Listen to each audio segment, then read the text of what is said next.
Okay, here's a basic overview of how I use my planner.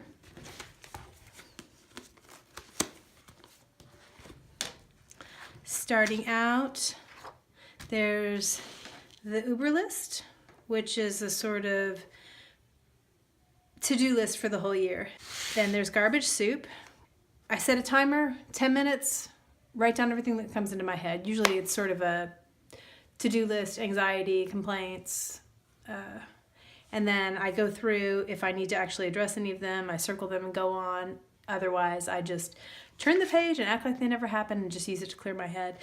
I have two versions of the calendar. So there's sort of the basic monthly spread, which helps me visualize what all's going on. But then I also have the flap, which is set up more bullet journal style. That way I can have this to reference really quickly if I'm looking at my week in particular to see where the gaps are and where the appointments are. Some people use it just as a to-do list for the month, things that they want to get done, or observations that they want to make. You can use it as sort of a, sum up your day in one line kind of a journal. There's also a tracker that lets you, it has 10 slots for things that you want to track. You'll see that none of mine are related to health.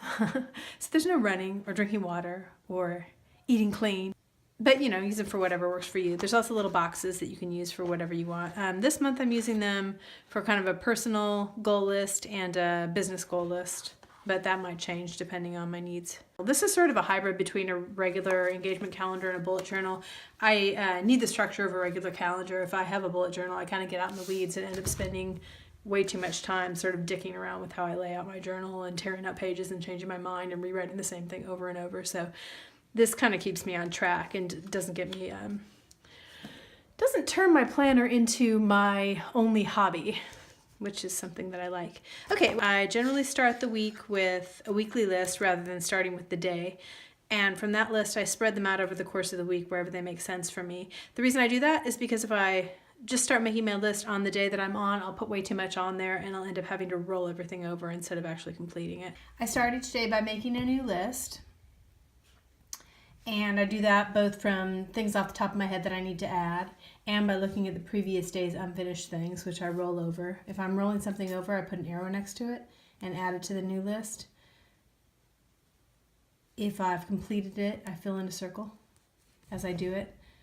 I also, after I've made my basic list for the day and rolled things over, I also go back and look at the week's list and see what from my weekly to-do list I can add on to my daily to make it fit.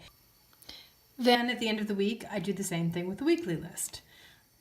I go through the list, roll over any items that I didn't get to, add whatever new items that I have coming up for the week, cross out the ones that I did. I still have a few open items this week because the plan is to finish them today. Ideally, I will work up to the point where the only thing that I do on Sunday is, as far as my planner goes, is roll over my weekly items and make my new weekly list. Because I don't want to be doing a bunch of shit on Sunday. I want to screw around and have fun. Anyway, that's the whole point of using a planner, right? Is to get your house in order so that you actually have time to do fun stuff and don't spend your whole life obsessing about the fucking planner. At the end of the year, there is an obsessive tracking page. There's tracking, besides the monthly tracking, the daily tracking that happens on every month flat. There's 3 places for tracking 100 things, 5 places for tracking 10 things, a section for 40 bags in 40 days, 3 things that you do every month, and another 3 that you do every week.